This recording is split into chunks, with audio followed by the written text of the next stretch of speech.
जय हिंद दोस्तों, मैं राजीव सर। मैं एक नए वीडियो के साथ आपको लेके आया हूं।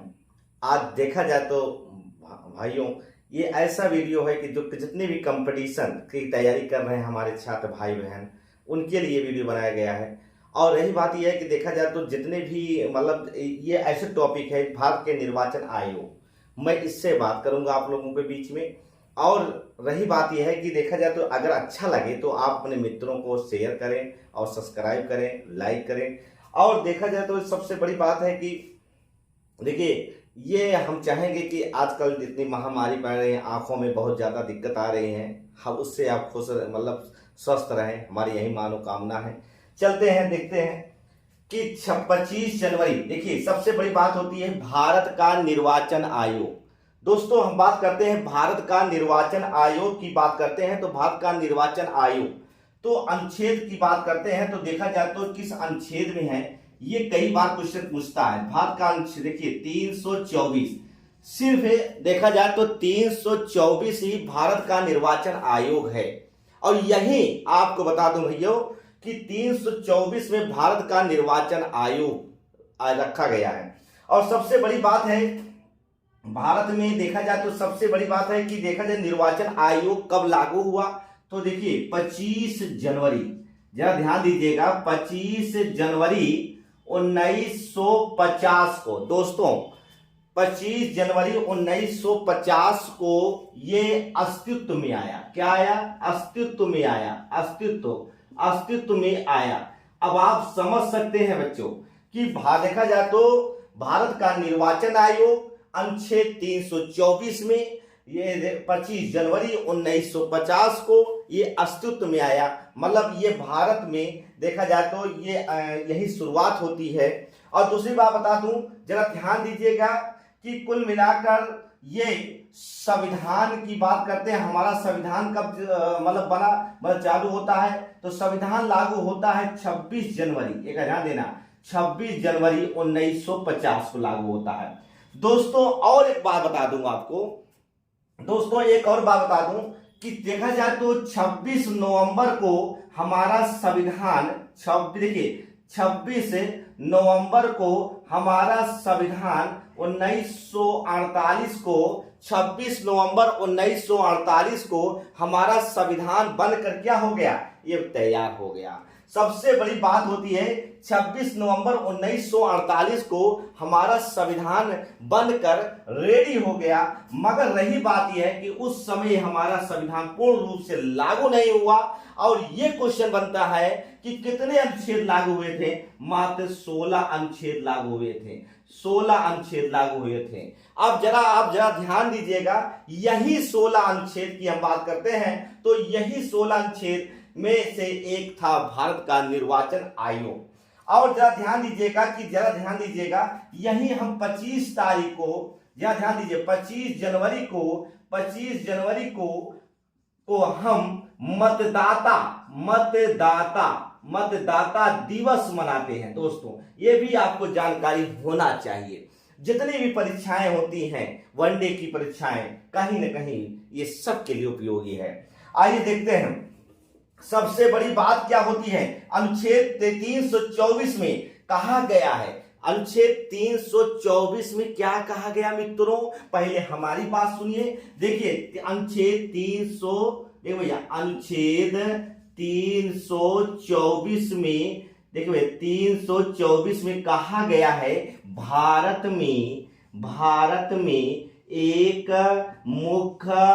मुख्य निर्वाचन आयुक्त होंगे।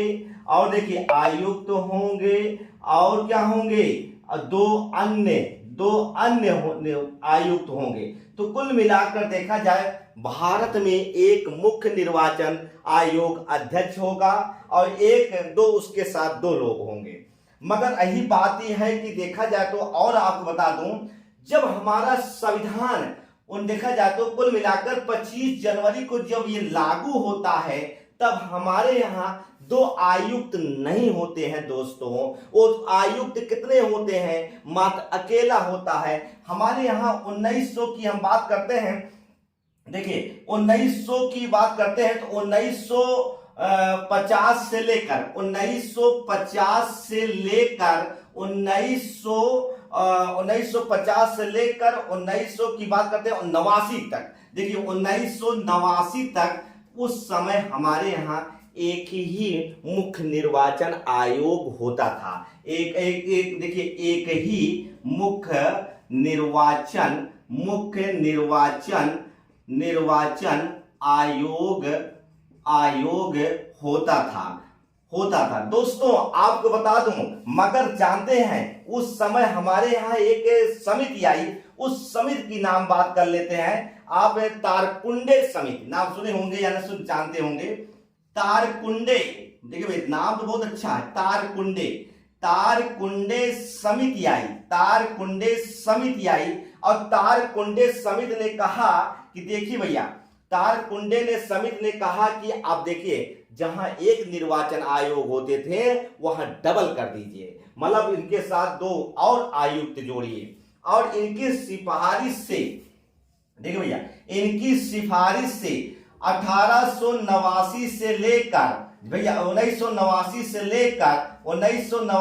लेकर जरा ध्यान दीजिए 1989 से लेकर 1990 के बीच में ये चला जरूर, मामला हो गया कोर्ट में। मामला क्या हो गया बच्चों, ये कोर्ट में चला गया और जिससे कारण से क्या हुआ, 1 साल तो डबल चला, मगर फिर कोर्ट ने फैसला, मतलब सुप्रीम कोर्ट ने फैसला कर दिया और ये फैसला क्या कर दिया, एक ही मुख्य निर्वाचन आयोग होगा। समझो भैया, अब एक ही मुख्य निर्वाचन आयोग होगा। अब दोस्तों और एक बात बता दूं भाइयों, अब उसके बाद क्या होता है, अब ये 1990 से लेकर 1993 के बीच में ये लगातार, देख रहे हैं नहीं आप, 1990 से लेकर 1993 तक एकल चल रहा था, एकल मतलब एक मुख्य निर्वाचन आयोग। अब उसी समय आपको बता देते हैं कि उस समय क्या हुआ, दिनेश गोस्वामी आए। अब आप 1993 में देखिए 1993 देखिए दिनेश गोस्वामी आए। इन्होंने अपनी सिफारिश रखा और इन्होंने समिति बनाई दिनेश गोस्वामी के सिफारिश से और इन्होंने कहा कि देखिए भैया 2 आयुक्तों की नियुक्ति किया जाए। कितने आयुक्तों को भैया, 2 आयुक्तों की नियुक्ति की जाए। तो 2 आयुक्त की नियुक्त करने की विचार रखा और जब 2 आयुक्तों की नियुक्त करने का विचार रखा दोस्तों, तो उसके बाद यही अब तक चल रहा है, अब तक चल रहा है। तो कुल मिलाकर देखा जाए दिनेश गोस्वामी के विचार से, दिनेश गोस्वामी की समिति से, सिफारिश से 1993 में इन्होंने क्या कर दिया, इन्होंने कहा 2 आयुक्तों की व्यवस्था की जाए। अब दोस्तों और बात बता दूं, जरा ध्यान दीजिएगा, सबसे इंपॉर्टेंट क्या है, अगर पूछ ले भारत में, दोस्तों देखिए भैया, भारत में अगर पूछे कि भारत में मुख्य, देखिए प्रथम मुख्य निर्वाचन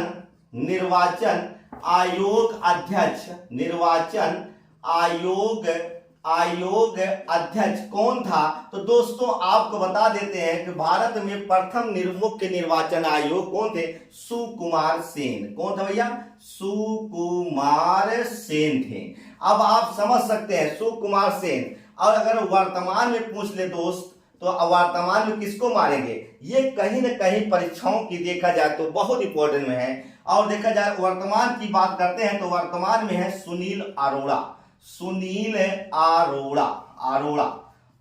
है। अब आप जरा ध्यान दीजिए दोस्तों कि देखिए क्वेश्चन क्या आएगा, अगर भारत में प्रथम मुख्य निर्वाचन आयोग कौन था भारत में, जब 1950 की बात करते हैं, जब 1950 में हमारा यहाँ देखा जाए निर्वाचन आयोग लागू हुआ, मतलब अस्तित्व में आया, तो उस समय हमारे यहाँ प्रथम मुख्य निर्वाचन आयोग कौन थे, तो प्रथम निर्वाचन आयोग की हम बात करते हैं तो सुकुमार सेन थे। और उसके बाद दोस्तों की बात बता दूं कि वर्तमान की बात करता है तो भारत में मुख्य निर्वाचन आयोग कौन थे, तो भारत में मुख्य निर्वाचन आयोग सुनील कुमार अरोड़ा जी हैं। अगर पूछ ले कि महिला कोई बनी थी, हाँ ये दोस्तों कभी बहुत अच्छी विचार है, आप ही लोग बताइए, अगर कमेंट के माध्यम बताइए प्रथम महिला मतलब निर्वाचन आयोग कौन था। तो दोस्तों प्रथम महिला की हम बात कर लें, आप लोग कमेंट के माध्यम से बताइए प्रथम महिला निर्वाचन आयोग कौन था। तो देखिए बी.एस. रमा देवी, बी.एस. रमा देवी थे। अब आप समझ सकते हैं बी.एस. रमा देवी। तो कुल मिलाकर दोस्तों आपको बता दें एक महिला थी। ये मुख्य निर्वाचन आयोग, क्वेश्चन आ भी सकता है क्योंकि ऐसे भी क्वेश्चन पूछने का आजकल संभावनाएं ज्यादा बढ़ गई हैं कि पूछेगा भारत में पहली महिला मुख्य निर्वाचन आयोग कौन थी, अध्यक्ष कौन थे। तो दोस्तों यही पूछेगा बी रमा देवी, समझे। तो कुल मिलाकर देखा जाए तो ये इनका मेन है। आइए हम चलते हैं और आगे बात कर लेते हैं। तो आगे की बात करते हैं दोस्तों, देखते हैं। अब पूछता है कि क्या मुख्य निर्वाचन आयोग की अहर्ता क्या होती है। अहर्ता का मतलब होता है योग्यता क्या होती है बच्चों। तो जरा ध्यान दीजिएगा, अहर्ता के विषय में ये संबंध में क्या है, इस संबंध की बात करते हैं। तो संबंध में संविधान क्या है बच्चा, संविधान है, मौन है, मौन। ये क्वेश्चन कई बार तो हमसे कई बार बच्चों पूछे हैं, कोचिंग में पूछते हैं कि भाई बताइए सर जी कि निर्वाचन आयोग के क्या मतलब की योग्यता होती है। तो ये संबंध में आज भी देखा जाए संविधान क्या है, मौन है। आइए देखते हैं, जरा देखिए उसके बाद जरा ध्यान 30-24 में मौन दिखाया गया है। आप देखिए नियुक्ति कौन करता है बच्चा।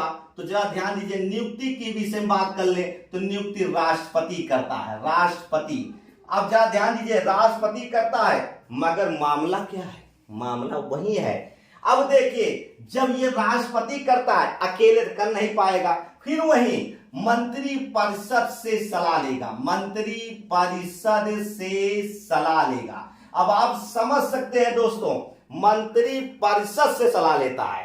अब यही मंत्री मतलब है प्रधानमंत्री, जो उनके मंत्री हैं सब उनके गण से, मतलब लोकसभा के सदस्यों द्वारा, मतलब जितने मंत्री गण हो उनके द्वारा। अब आप समझ सकते हैं मंत्री परिषद से सलाह लेता है। अब देखिए हटाया कैसे जाएगा भैया, देखिए अच्छा वेतन कर लो, चलो भैया इनका कार्यकाल देख लेते हैं। कार्यकाल कितने होता है। तो देखिए भाई 6 वर्ष या 65 वर्ष। मतलब हमारा कहना क्या है, यह देखा जाए तो मुख्य निर्वाचन आयोग अपने पद पर कब तक बना रहेगा, ये देखा जाए 6 वर्ष या 65 वर्ष की आयु तक वह अपने पद पर बना रह सकता है। अब जरा ध्यान दीजिएगा 65 वर्ष की आयु तक वह अपने पद पर बना रहता है। अब देखिए हटाने जब इनका वेतन कितना मिलेगा, हम वेतन की बात कर लें तो वेतन इनका जो मिलता है बच्चों, ये सुप्रीम कोर्ट के अन्य न्यायाधीश के बराबर वेतन मिलता है। तो सुप्रीम कोर्ट के न्यायाधीश, अब क्या देखिए एससी की बात करते हैं, सुप्रीम कोर्ट के न्यायाधीश। तो सुप्रीम कोर्ट का न्यायाधीश देखा जाए 2,50,000 रुपए प्रति माह पाता है। अब आप समझ सकते हैं दोस्तों हटाने का क्या प्लान था, हटाया कैसे जाएगा। आप जरा ध्यान दीजिए, भारत का निर्वाचन आयोग मुख्य निर्वाचन आयोग जाए, अन्य निर्वाचन मुख्य निर्वाचन आयोग कैसे हटाया जाएगा। हटाने का जो सुप्रीम कोर्ट के न्यायाधीशों को हटाया जाता है उसी प्रकार इससे भी हटाया जाएगा। सुप्रीम कोर्टों को न्यायाधीश को हटाने की व्यवस्था है संसद के दोनों सदन द्वारा, समझे बच्चा, संसद के दोनों सदन द्वारा देखा जाए तो इनको हटाने की व्यवस्था है। अब दोस्तों हम बात कर लेते हैं, जरा देखते हैं कि इनकी और कुछ बात कर लेते हैं, इनका कार्य क्या होता है। आज तक बहुत लोग नहीं जान पाते हैं कि इनका निर्वाचन आयोग का कार्य क्या होता है, इनकी शक्तियां क्या होती है, पावर क्या होता है। कार्य देख लेते हैं, शक्ति देख लेते हैं बच्चा, इनकी शक्ति क्या है, पावर क्या है। तो जरा ध्यान दीजिएगा, इनकी शक्ति आप बता दें अनुच्छेद 324 में, समझे बच्चा, अनुच्छेद 324 में कहा गया है ये चुनाव करवाता है। क्या कराता है, चुनाव करवाता है। अब आप समझ सकते हैं दोस्तों चुनाव किसका करवाएगा, चुनाव करवाएगा राष्ट्रपति का करवाएगा, राष्ट्रपति करवाता है। दूसरा उपराष्ट्रपति को करवाता है, उपराष्ट्रपति को करवाता है। और देखिए तीसरा पॉइंट आप देखिए राज्यसभा के सदस्य कराता है। और देखिए तीसरा चौथा पॉइंट देखिए लोकसभा के सदस्य द्वारा, सदस्यों करवाता है। पांचवा, विधानसभा के सदस्य करवाता है, विधानसभा के सदस्य। छठवा है विधान परिषद के सदस्य, विधान परिषद के सदस्य। तो कुल मिलाकर देखा जाए यही 6 पॉइंट नोट कर लो, एकदम दिमाग में घुसा लो कि अगर पूछेगा भारत में निर्वाचन आयोग की हम बात करते हैं, तो भारत में निर्वाचन आयोग की हम बात करते हैं तो कार्य क्या होते हैं दोस्तों? चुनाव करवाना। चुनाव किसका करवाएगा? राष्ट्रपति को करवाएगा, उपराष्ट्रपति को करवाएगा, और राज्यसभा के सदस्यों को कराएगा, लोकसभा के सदस्यों को कराएगा, विधानसभा का सदस्यों को कराएगा, विधान परिषद को कराएगा, मात्र 6 लोगों को कराएगा। तो समझे? तो ये कुल मिलाकर देखा जाए तो जहां तक सवाल ही होता है। और देखिए, राष्ट्रपति अपना इस्तीफा किसको देगा? मैं इसको बताना भूल गया था।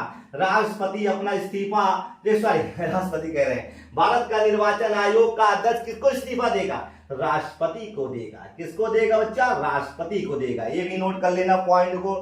दूसरी बात बता दूं आपको, आचार संहिता। जब भारत में निर्वाचन आयोग आचार संहिता लागू कर देता है, तो आचार संहिता जब लागू करता है तो देखिए 30 से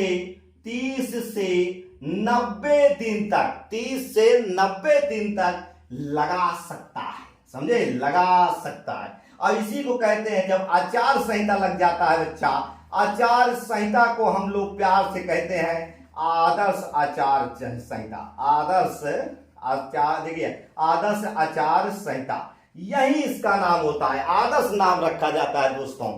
कुल मिलाकर देखा जाए तो, और बात कर लूं थोड़ा से इनके विषय में, देखा जाए तो परिसीमन का कार्य क्या होता है? जरा ध्यान दीजिएगा, परिसीमन। बहुत लोग पूछते हैं परिसीमन, तो जरा ध्यान दीजिएगा, परिसीमन की हम बात कर लेते हैं। परिसीमन का यही कार्य होता है, सिर्फ 2 कार्य होते हैं दोस्तों, 2 कार्य होते हैं दोस्तों। किस, देखिए एरिया का निर्धारण करता है, एरिया का निर्धारण करता है।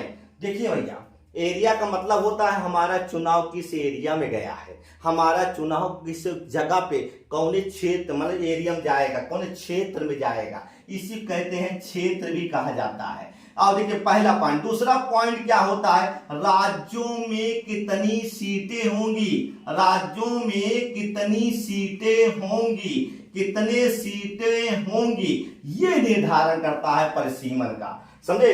परिसीमन का यही निर्धारण होता है। अब देखिए दोस्तों, अब पूछेगा भारत के निर्वाचन आयोग की आयोगता की बात कर लो दोस्तों। आयोगता सब में वही होता है, अनुच्छेद है 102।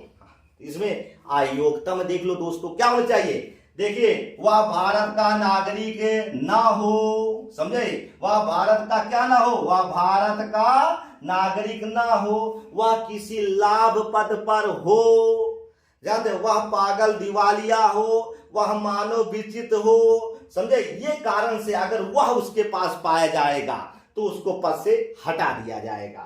समझे? तो कहीं ना कहीं, और यह हटाएगा कौन? सबसे बड़ी बात क्या होती है? हटाएगा लोकसभा अध्यक्ष।